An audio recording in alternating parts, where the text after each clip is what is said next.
La plupart des personnes pensent que les démons possèdent seulement. Le plus gros travail des démons, ce n'est pas la possession. C'est vous infiltrer, vous donner des pensées. Leur plus gros travail, ce n'est pas de posséder, mais c'est d'insérer des idées dans votre tête. Il y a plus de gens pollués dans leurs pensées que de gens possédés. Il y a plus de gens tristes par pensée que tristes parce qu'un démon de tristesse les possède. Il y a plus de gens coléreux par leurs pensées que coléreux parce que l'esprit de colère les a possédés.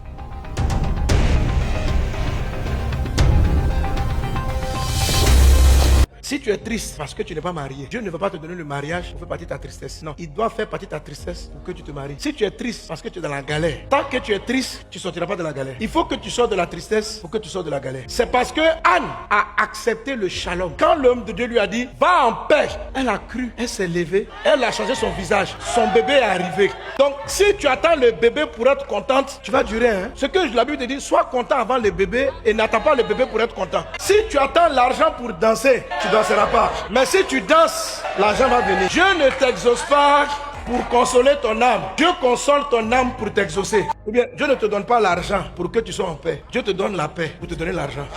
Celui qui refuse la paix ne peut pas avoir la réponse. Voici des années, Madame Pénine a enchaîné je ne sais pas combien d'enfants. Anne passait son temps à pleurer. Premier garçon, elle a pleuré. Dieu dit, mais tant que tu pleures, je ne veux pas faire quelque chose. Elle pleure seulement. Elle pleure. Jusqu'à la dame l'a eu combien d'enfants pour la dépasser. Et Madame Pénine avait compris le secret. Il faut qu'elle pleure parce que tu ne vas pas lui donner. Il faut qu'elle soit fâchée. Là, elle ne va pas avoir. Donc chaque fois que la maman, Anne, ça m'a prié Dieu, il faut la provoquer. Car c'est tant qu'elle est troublée, le miracle n'aura pas lieu. Et je vais continuer à la dominer. Je vais continuer à me moquer d'elle. Pourquoi elle choisissait chaque fois qu'elle partait à la prière? Parce que c'est quand on prie qu'on est exaucé. Mais si ton état n'est pas bien disposé, l'exaucement ne peut pas arriver. Donc n'attendez pas la solution à votre problème pour avoir la paix, la joie ou la patience. Obtenez d'abord ces vertus. Manifestez-les pour créer l'environnement pour lequel Dieu va vous répondre. Dieu n'exauce pas les larmes. Dieu exauce la foi. La compassion de Dieu pour elle, ça a été d'envoyer l'homme de Dieu pour lui dire, reçois la paix. Et la force de Anne, ça a été d'accepter cette paix juste déclarée sans avoir l'enfant. Elle n'était pas enceinte. Il lui a pas dit la grossesse que tu portes. Il lui a simplement dit, va en paix. La paix, là, elle a reçu. Elle a changé, elle s'est parfumée. Elle a recommencé à manger. Son visage a changé. Sans grossesse, juste après elle est tombée enceinte et elle a eu l'enfant. Mais Dieu avait déjà exaucé sa prière. Quand elle a dit à Dieu, l'enfant que tu me donnes, je vais te le consacrer. Elle avait compris le message de Dieu. Mais Dieu ne pouvait même pas lui donner l'enfant dédié. Parce qu'il y en a qui disent, quand tu me donneras un travail, tout mon premier salaire, ça sera pour le royaume. Mais en même temps, tu paniques, tu es en mode d'inquiétude. Tu n'es pas tranquille parce que tu n'as pas l'argent. Dieu dit que l'argent va te donner la tranquillité. Dieu dit non, c'est la tranquillité qui te donnera l'argent. C'est dans la tranquillité et le repos que sera votre salut. C'est dans le calme et la confiance que sera votre force. Mais vous ne l'avez pas voulu. C'est quelque chose qu'on refuse. On veut toujours que Dieu nous réponde pour qu'on ait la joie. Dieu dit, je ne vais pas changer. Je veux la joie avant ta réponse. Dis non, réponse avant la joie. Il dit non, joie avant réponse. Tu dis la réponse va me donner la paix. Il dit paix avant réponse et non réponse avant la paix. La réponse ne produit jamais la paix. La réponse produit toujours une paix ponctuelle. Mais par contre, quand vous avez la paix, la réponse vient comme un bonus. Je veux que tu pries avec moi et que tu demandes à Dieu, délivre-moi, donne-moi ta paix, donne-moi ta joie, sans même que j'ai la réponse. Seigneur, je n'ai pas besoin de la réponse. Je n'ai pas besoin de la solution pour avoir ta paix. Ta paix n'est pas liée à la solution. Ta paix précède la solution. Je veux cette paix qui précède la solution. Je veux cette joie qui précède